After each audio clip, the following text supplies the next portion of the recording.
सोचो, एक ऐसा सूरज उग रहा है जो कभी ढलता नहीं। आसमान जो कभी सुबह के रंगों से भरा होता था, अब खतरनाक लाल रंग का है। हवा राख और धुएं से भरी हुई सांस लेना मुश्किल कर देती है और आंखों में जलन पैदा करती है। जमीन जो कभी जीवन से भरपूर थी, अब बंजर और सूखी है, मरते हुए सूरज की तेज गर्मी से झुलसी हुई। ये कोई साइंस फिक्शन फिल्म का सीन नहीं है, ये एक डरावनी झलक है कि हमारा भविष्य कैसा हो सकता है। हमारा ग्रह जो कभी हरे भरे जंगलों, चमकते महासागरों और जीवंत इकोसिस्टम्स का स्वर्ग था, अब परेशानी के संकेत दिखा रहा है।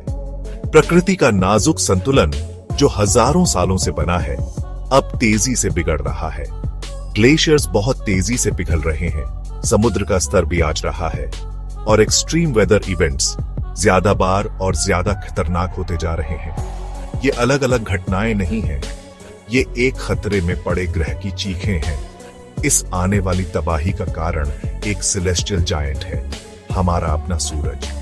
जैसे जैसे इसका न्यूक्लियर फ्यूल खत्म होता जाएगा, सूरज धीरे धीरे एक रेड जायंट में बदल जाएगा, फैलता जाएगा और अपने सबसे नजदीकी ग्रहों को हमारी पृथ्वी समेत निगल जाएगा। ये कोई अचानक होने वाली घटना नहीं है, ये एक धीमी प्रक्रिया है जो अरबों सालों से चल रही है। लेकिन आखिरी एक्ट, पृथ्वी का जलना, हमारे सोचने से ज्यादा करीब है। ये हमारे ग्रह के भविष्य की कहानी है, एक ऐसा भविष्य जहां पृथ्वी जो कभी जीवन का पालना थी, आग का गोला बन जाएगी। एक ऐसा भविष्य जहां वही ताकतें जो जीवन को जन्म देती हैं, विनाशकारी हो जाती हैं, उस अस्तित्व की लौ को बुझाने की धमकी देती है जो युगों से जल रही है। ये इंसानी मूर्खता और हमारे कार्यों के परिणामों की कहानी है, लेकिन ये रेजिलियंस, इनोवेशन और सर्वाइवल की उम्मीद की कहानी भी है। सूरज हमारे सौर मंडल का केंद्र एक आग का गोला है।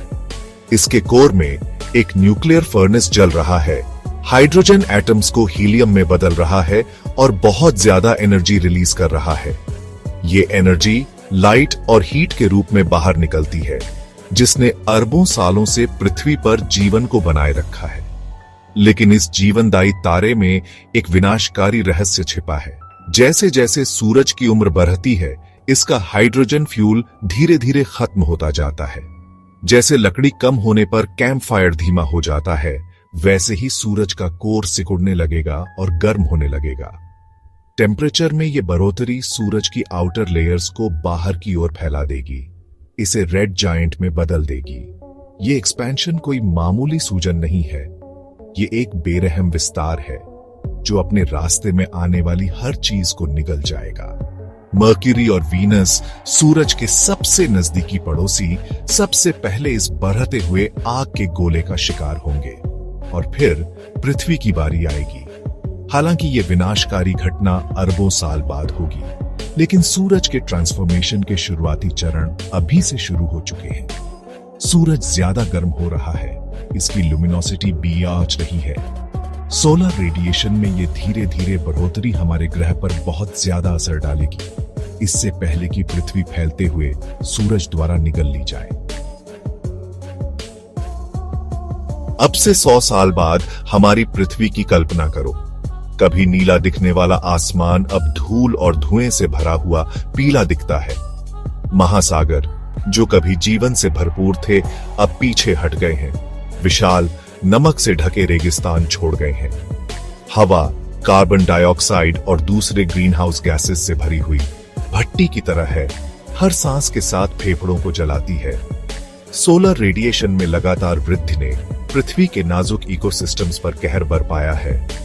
पोलर आइस कैप्स बहुत पहले ही पिघल चुके हैं, जिससे समुद्र का स्तर भी आच गया है और कोस्टल सिटीज डूब गए हैं। जंगल आग से जल गए हैं, जले हुए पेड़ों और राख के वीरान परिदृश्य को पीछे छोड़ गए हैं। जीवन की कभी जीवंत टेपेस्ट्री अब कुछ ही हार्डी स्पीशीज तक सिमट कर रह गई है, जो इस झुलसी हुई बंजर भूमि में सर्वाइवल के लिए संघर्ष कर रही है।